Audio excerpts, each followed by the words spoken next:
Voilà, bonjour les amis. Alors, je vous propose en ce lundi 14 octobre de retrouver en fait notre lecture du livre de l'Exode. Ça fait un peu longtemps qu'on est dans ce bouquin et des fois on a un peu de mal à oublier, à se souvenir, pardon, de tout ce qui s'est passé, mais enfin, on a bien compris que c'était donc le mouvement de la sortie d'Égypte des Hébreux, avec toutes les péripéties du voyage, y compris bien entendu l'histoire de la mer Rouge.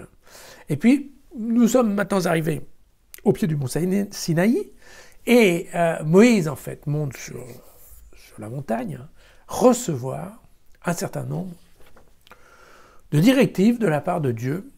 Et, entre autres, depuis de nombreux chapitres, maintenant, nous avons un descriptif un peu long, un peu pénible, en fait,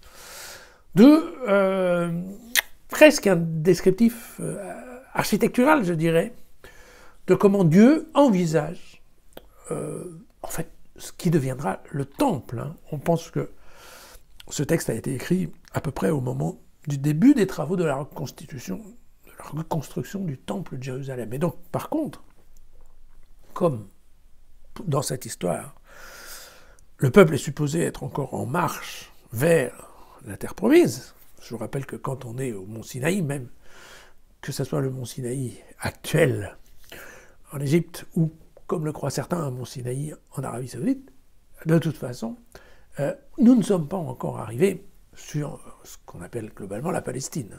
D'accord ? Mais par contre, on est sorti, en effet, des griffes de Pharaon. Et donc, c'est à l'arrivée vers cette montagne que Dieu va en effet donner un certain nombre de directives, et de directives sur la création d'un sanctuaire. Voilà. Et comme le peuple est encore en mouvement, eh bien, nous allons avoir la création d'un sanctuaire portatif. Voilà.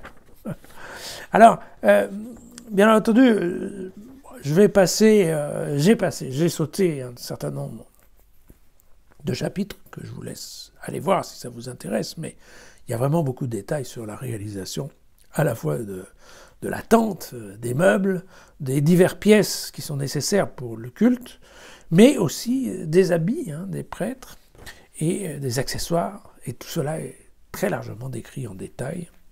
Donc pour ceux que ça intéresse, vous pouvez aller voir, mais pour ceux que ça n'intéresse pas, je vous propose de sauter maintenant au chapitre 29, puisque dans ces directives, Dieu va même intégrer un certain nombre de rites concernant la consécration des prêtres. Voilà. Alors, allons-y. Voici également ce que tu apprêteras sur l'autel, des agneaux âgés d'1 an, 2 par jour perpétuellement. Le premier agneau, tu l'apprêteras au matin, et le second agneau, tu l'apprêteras au crépuscule. En plus, avec le premier agneau, il y aura 1/10 d'épha de farine, pétrie dans 1/4 de hin d'huile vierge, et une libation d'1/4 de hin de vin. Quant au second agneau, tu l'apprêteras au crépuscule, tu feras pour lui la même offrande que le matin, et la même libation, parfum apaisant, mais consumé pour le Seigneur. Tel sera l'holocauste perpétuel que vous ferez d'âge en âge à l'entrée de la tente de la rencontre, devant le Seigneur, là où je vous rencontrerai pour te parler. Je rencontrerai les fils d'Israël en ce lieu qui sera consacré par ma gloire. Je consacrerai la tente de la rencontre et l'autel. Aaron et ses fils, je les consacrerai afin qu'ils exercent mon sacerdoce. Je demeurerai parmi les fils d'Israël et pour eux, je serai Dieu. Ils reconnaîtront que c'est moi le Seigneur, qui suis leur Dieu, moi qui les ai fait sortir du pays d'Égypte pour demeurer parmi eux. C'est moi le Seigneur, qui suis leur Dieu. Bien. Alors, vous voyez que, là encore, il y a en fait la description assez précise d'un rite de consécration, et de consécration en fait des fils de Aaron, puisqu'on se souvient que dès le départ, on a considéré que Aaron allait être celui qui allait transmettre la parole de Dieu. Vous vous souvenez que Moïse a un problème de bégaiement. Enfin, ce qu'on pense être un problème de bégaiement. Et que donc, dès le départ, il dit à Dieu, écoute, moi, parler à ton peuple, je suis pas le portrait idéal. Et Dieu lui dit, non, mais t'inquiète pas, il y a ton frère Aaron, donc moi je parlerai à toi, Moïse, tu parleras à Aaron, et Aaron, lui, parlera au peuple. et donc c'est cette histoire, une fois qu'Aaron transmet la parole, alors en fait, Aaron devient presque automatiquement la série des prêtres. Hein. Voilà. Alors, il va y avoir, en effet, et on va voir ça, enfin, il y a l'holocauste du taureau des deux béliers, mais il y a aussi l'habillage du prêtre, qu'on trouve aussi au chapitre 29. Il y a aussi l'aspersion de sang, le repas de consécration, voilà. Une investiture, au sens propre du terme. Investir, c'est mettre le vêtement. Voilà. L'investiture qui va durer 7 jours. Alors le passage d'aujourd'hui, pourquoi je l'ai retenu au milieu de tous ces détails, c'est tout simplement parce qu'il nous rappelle que l'objectif du culte, c'est avant tout d'organiser une rencontre, et c'est pour ça qu'on dit la tente de la rencontre. C'est organiser une rencontre entre Dieu et les fidèles. Hein. Et c'est vraiment,